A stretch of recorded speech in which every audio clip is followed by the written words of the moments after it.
Hello friends, मैं फिर एक बार आपके साथ ऋषि।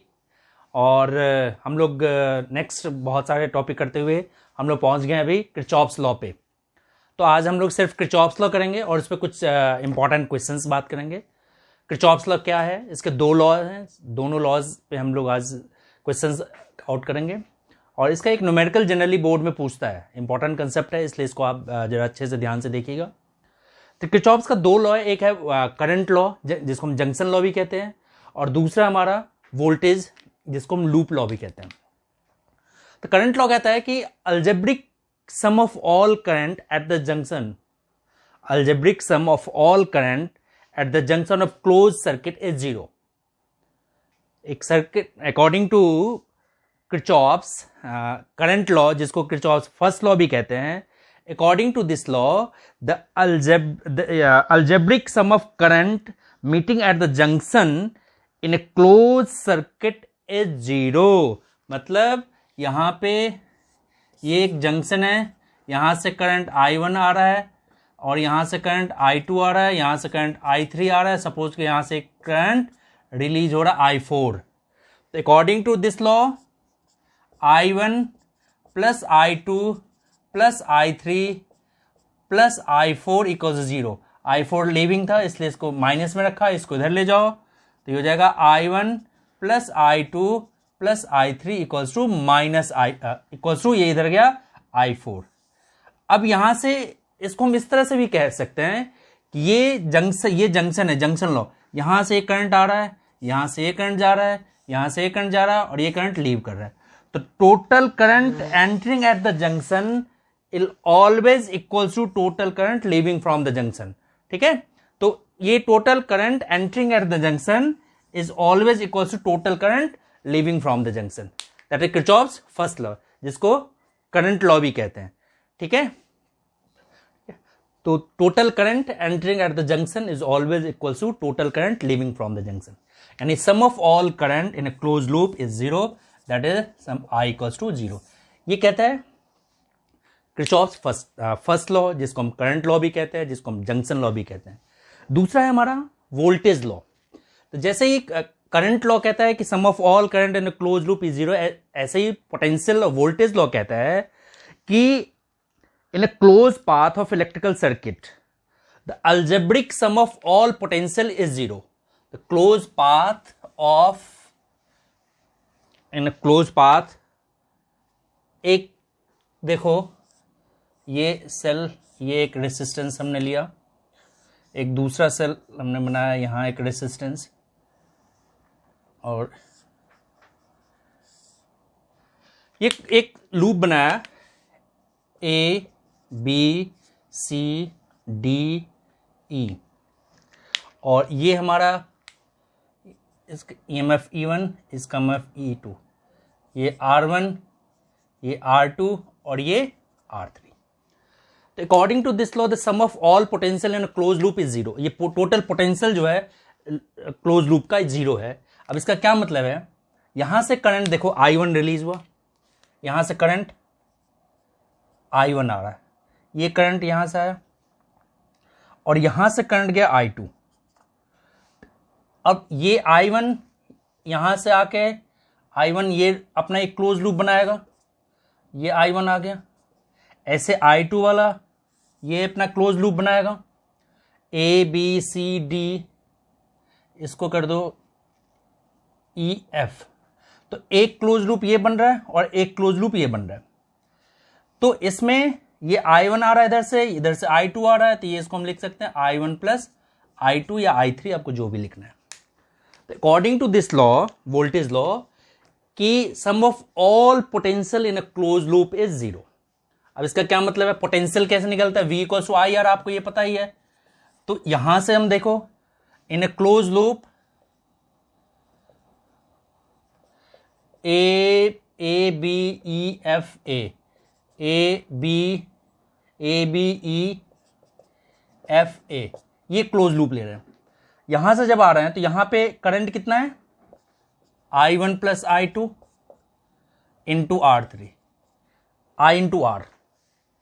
फिर हम यहां से आगे यहां पे आ गए प्लस I1 R1 माइनस इसका हायर, लोअर से हायर पोटेंशियल की तरफ जा रहा है। अगर नॉर्मल लैंग्वेज समझो, अगर नेगेटिव पोल आ रहा है तो नेगेटिव ले लो, इसको ऐसे समझो, E1 इक्वल्स टू 0।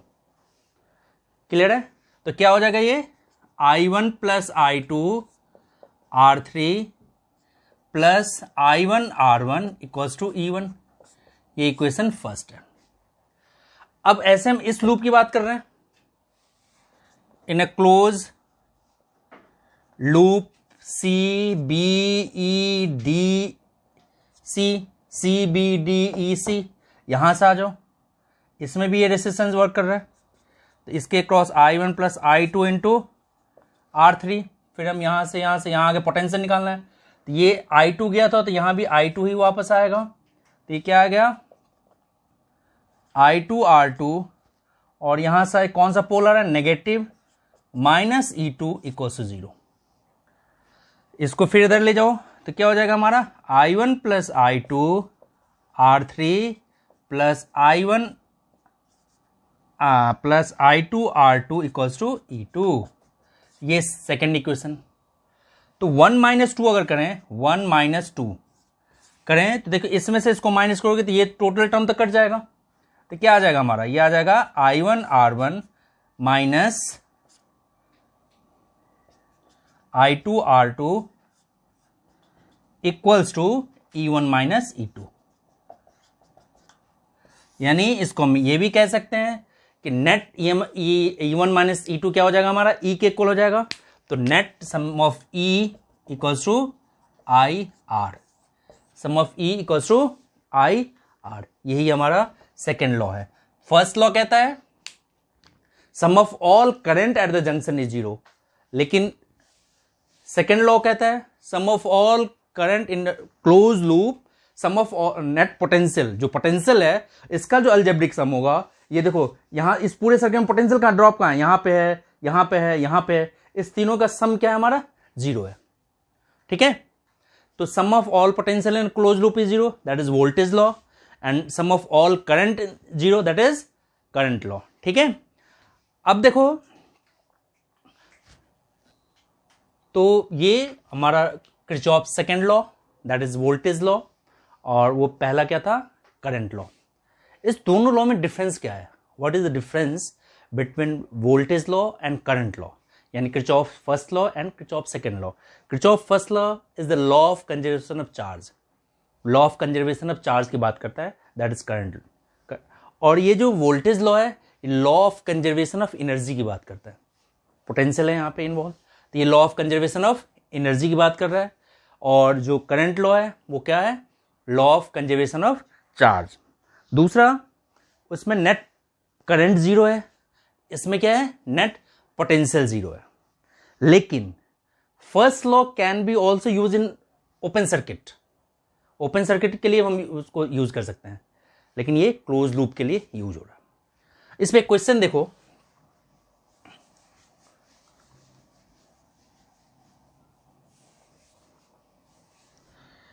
एक क्वेश्चन है, देयर आर 2 सेल्स एंड ये सेल्स कनेक्टेड है विद एक्सटर्नल बैटरी, और 1 वोल्ट एंड 2 वोल्ट का सेल है। ठीक है, एंड इसको डायग्राम देखो क्या कह रहा है, सेम क्वेश्चन है कि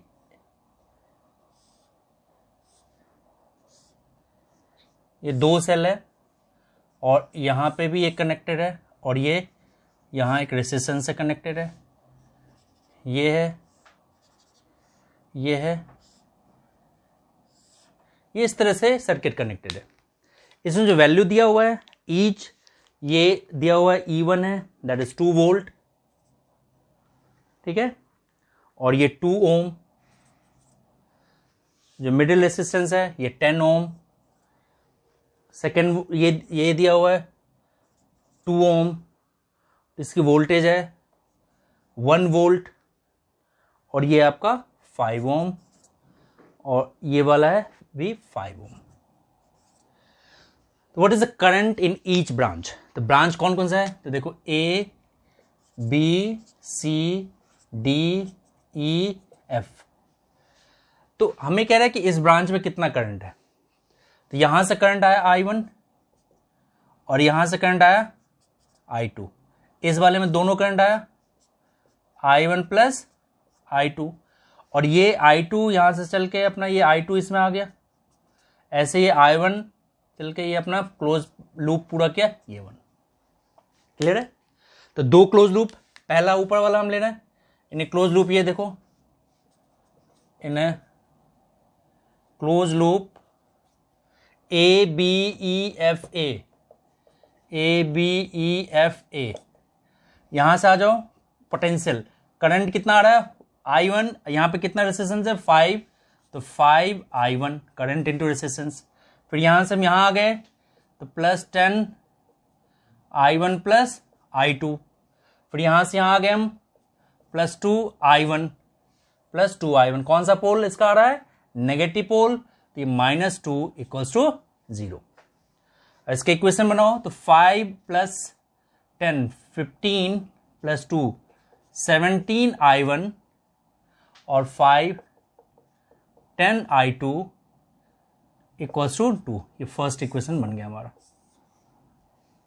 ठीक है, similarly in a close loop CBEDC, इस लूप में आ जाओ, यहां से करंट क्या आ रहा है I2, और यहां पे कितना रेजिस्टेंस 5, तो 5I2 current into resistance that is potential. फिर हम यहां से यहां आ गए, क्लियर आ रहा है? ठीक है ना? अब देखो यहां से तो क्या आ जाएगा ये 10, और यहां पे करंट क्या है हमारा I1 प्लस I2। फिर हम यहां से यहां आ गए, ये हम लूप इसको फॉलो कर रहे हैं, यहां से आ गए प्लस यहां पे कितना करंट है 2, तो हो जाएगा 2I2, 2 ओम I2 करंट है, और यहां कौन सा पोल है इसका नेगेटिव, तो नेगेटिव है तो 1 दैट इक्वल्स 0। तो ये हो जाएगा 10I1 प्लस 10 प्लस ये 17I2, 10 प्लस 5 और ये 2 17I2 इक्वल्स टू 1। ये दूसरा इक्वेशन आ गया हमारा। अब इस दोनों इक्वेशन को सॉल्व करके लीनियर इक्वेशन में जैसे हम I1 प्लस I2 फाइंड कर लेंगे, वही इसके क्रॉस क्या हो जाएगा नेट करंट आ जाएगा। तो सॉल्व करेंगे इसको, ठीक है? तो सॉल्व कैसे करोगे, तो इसको आप 10 से मल्टीप्लाई करके, जैसे ही आपको सॉल्व करने का मेथड है, 2-3 मेथड है, चलो ये अभी इसको हम 10 से मल्टीप्लाई करना है। ये इसको इक्वेशन फर्स्ट ले लो, ठीक है, और 17 इंटू 10 क्या लिख देते हैं, multiplying equation 1 by 10 and equation 2 by 17 and 1 में से सेकेंड को माइनस करो। ठीक है, ठीक है। अब इसका मल्टीप्लिकेशन क्या होगा, तो इक्वेशन मल्टीप्लाई इक्वेशन 1 बाई 10, इसको 10 से मल्टीप्लाई किया तो ये हो जाएगा हमारा 170I1, इसको भी 10 से मल्टीप्लाई किया, प्लस 100I2 इक्वल्स टू 10 से ये भी मल्टीप्लाई होगा 20।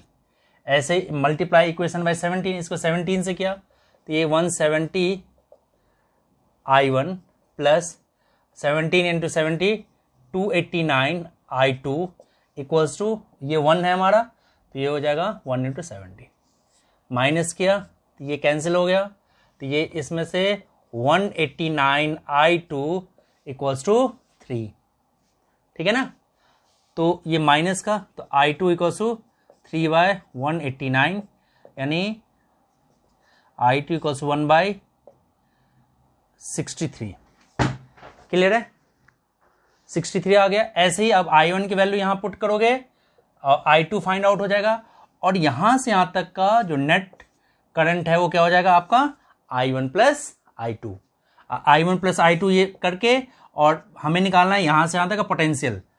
तो यहां से यहां तक क्या हो जाएगा पोटेंशियल डिफरेंस, करंट आ गया हमारे पास I1 प्लस I2, रेसिस्टेंस हमारे पास है ही, इससे हम क्या फाइंड आउट कर लेंगे पोटेंशियल।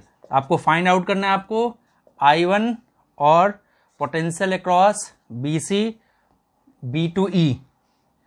तो B2E क्या हो जाएगा, current I1 plus I2 into resistance 10। ठीक है, इसको आप खुद फाइंड करोगे। क्लियर है? एक और नेक्स्ट क्वेश्चन देखते हैं। ठीक है ना? अब देखो एक नेक्स्ट क्वेश्चन है, देयर आर 2 सेल ये दो सेल है और ये दोनों सेल एक एक्सटर्नल रेसिस्टेंस से कनेक्टेड है, ठीक है। ये एक्सटर्नल रेसिस्टेंस है आपका 12 ओम का, और ये सेल जो है, सेल के अंदर भी एक रेसिस्टेंस है। इस सेल के अंदर रेसिस्टेंस है 1 ओम का, और ये जो सेल दिया हुआ है इसके अंदर रेसिस्टेंस दिया हुआ आपको 0.5 ओम का। अब दो सेल है, ये पहला सेल E1, इसके वैल्यू है 6 वोल्ट, और ये हमारा E2, इसकी वैल्यू है 10 volt. What is the current through 12 ohm resistance? इससे कितना करंट फ्लो कर रहा है? There are two cell E1 and E2 having internal resistance, दोनों का दिया हुआ है, दोनों एक एक्सटर्नल सोर्स से कनेक्टेड है। इसके क्रॉस कितना करंट है? तो यहां से करंट आ गया I1, यहां से करंट आ गया I2, इसमें क्या आ जाएगा करंट? I1 प्लस I2, यहां पे फिर यहां पे अपना करंट क्या हो जाएगा? अपने पाथ में निकल जाएगा I1, इसमें आ गया I2, ठीक है।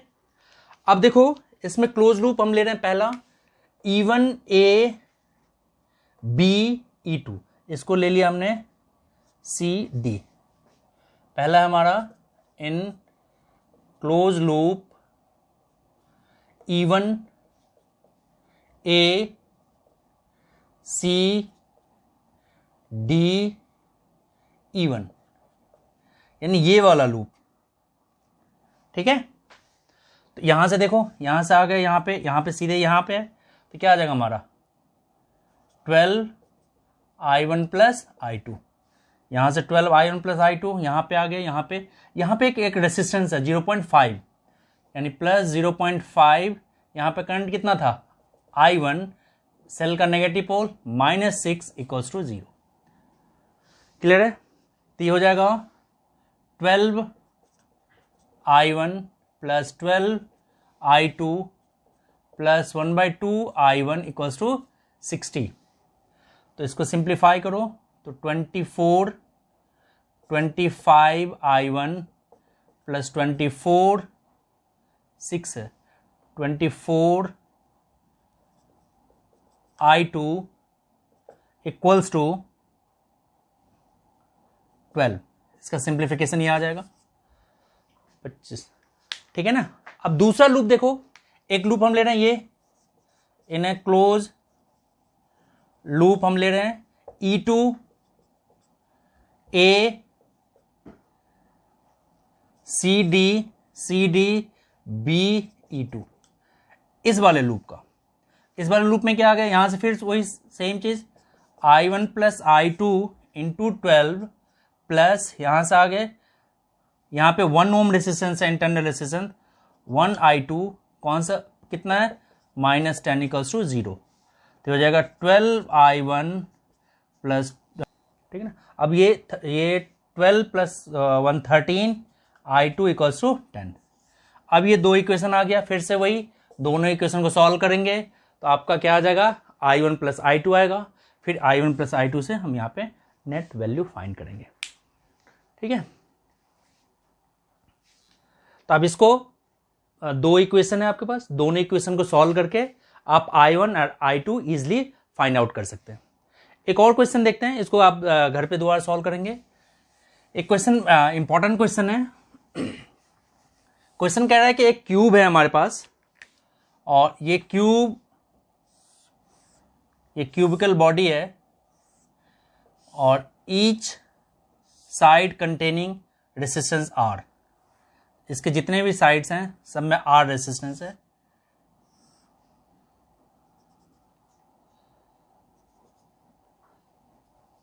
और ये एक एक्सटर्नल बैटरी से कनेक्टेड है, एक्सटर्नल सोर्स E से कनेक्टेड है, ठीक है। और each branch having resistance R, small r, इसमें भी स्मॉल r है, इसमें भी, हर ईच ब्रांच स्मॉल r है, और ये एक एक्सटर्नल E से है। तो E और R का वैल्यू हमें एक रिलेशन एस्टैब्लिश करना है।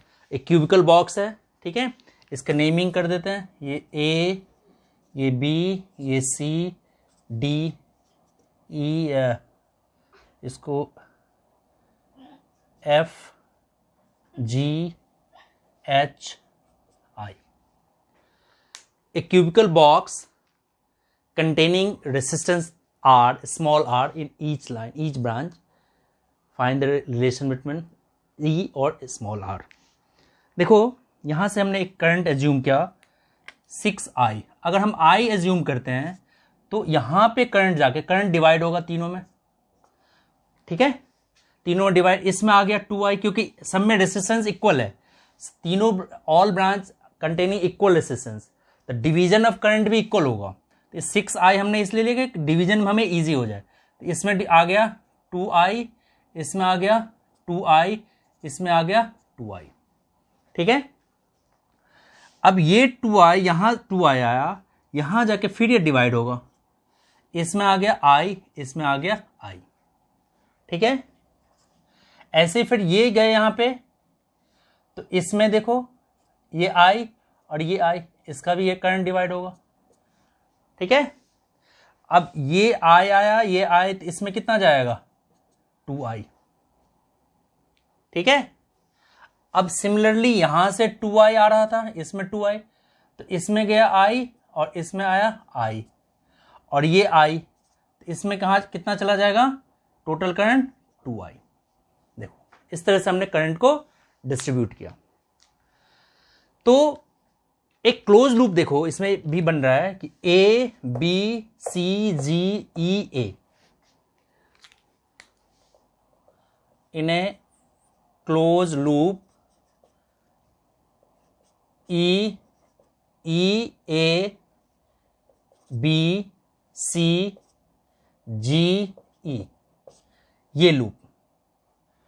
अब बचाया आपको अभी बताया कि each branch containing resistance R, small r, तो यहां पे करंट कितना है 2, तो 2I इंटू R. फिर यहां से यहां आ गए, इसमें भी रेसिस्टेंस R है, स्मॉल r, तो I इंटू R.